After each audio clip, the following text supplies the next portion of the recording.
Good day, I'm Cadet Jumlani and I'm going to explain the standard regarding watchkeeping.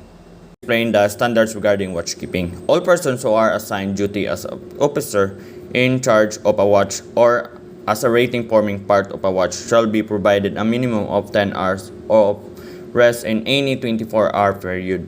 The hours of rest may be divided into no more than two periods, one of which shall be at least 6 hours in length. The officer in charge of the navigational or deck watch shall be duly qualified in accordance with the provisions of Chapter 2 or Chapter 7, appropriate to the duties related to navigation or deck watchkeeping. So, prior to each voyage, the master of every ship shall ensure that the intended route from the port of departure to the first port of call is planned, using adequate and appropriate charts and other nautical publications necessary for the intended voyage, containing accurate, complete, and up-to-date information regarding those navigational limitations and hazards which are of a permanent predictable nature and which are relevant to the safe navigation of the ship.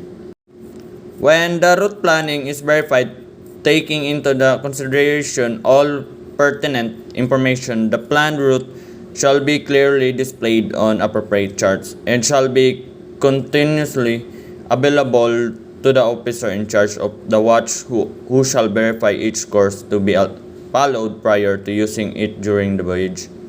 If a decision is made during a voyage to change the next port of call of the planned route, or if it is necessary for the ship deviate substantially from the planned route for other reasons, then an amended route shall be planned prior to deviating substantially from the route originally planned.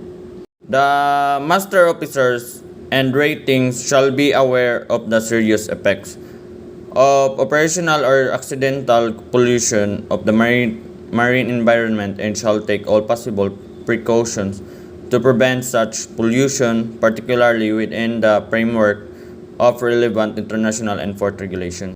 The officer in charge of the navigational watch is the master's representative and is primarily responsible at all times for the safe navigation of the ship and for complying with the international regulations for preventing collisions at sea, 1972.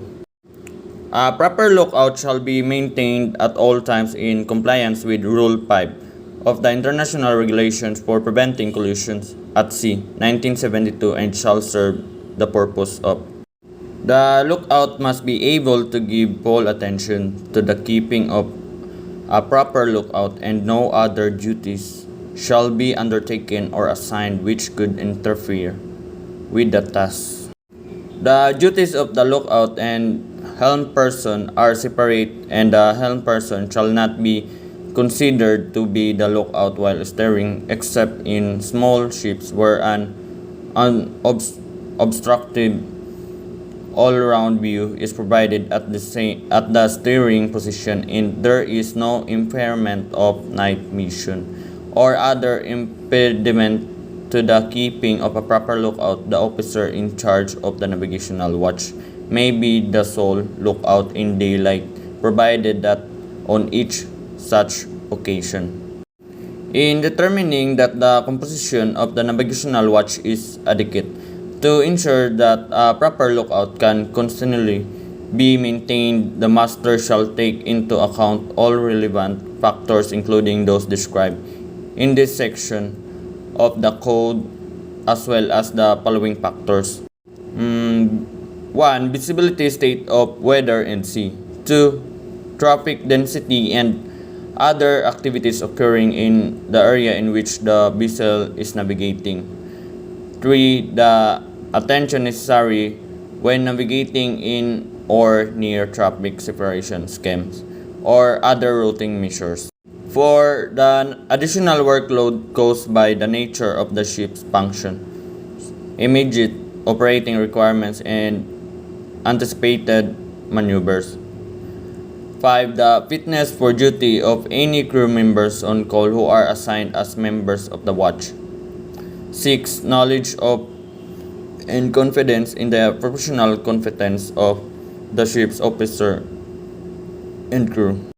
7. The experience of each officer of the navigational watch and the familiarity of the officer with the ship's equipment, procedures, and maneuvering capability. 8. Activities taking place on board the ship at any particular time, including radio communication activities and the availability of assistance to be summoned immediately to the bridge when necessary. 9. The operational status of bridge instrumentation and controls, including alarm system. The officer in charge of the navigational watch shall not hand over the watch to the relieving officer if there is reason to believe that the latter is not capable of carrying out the watchkeeping duties effectively, in which case the master shall be notified. Taking over the watch, the relieving officer shall ensure that the members of the relieving watch are fully capable of performing their duties, particularly as regards their adjustment to night vision. Relieving officers shall not take over the watch until their vision is fully adjusted to the light conditions. And that's all.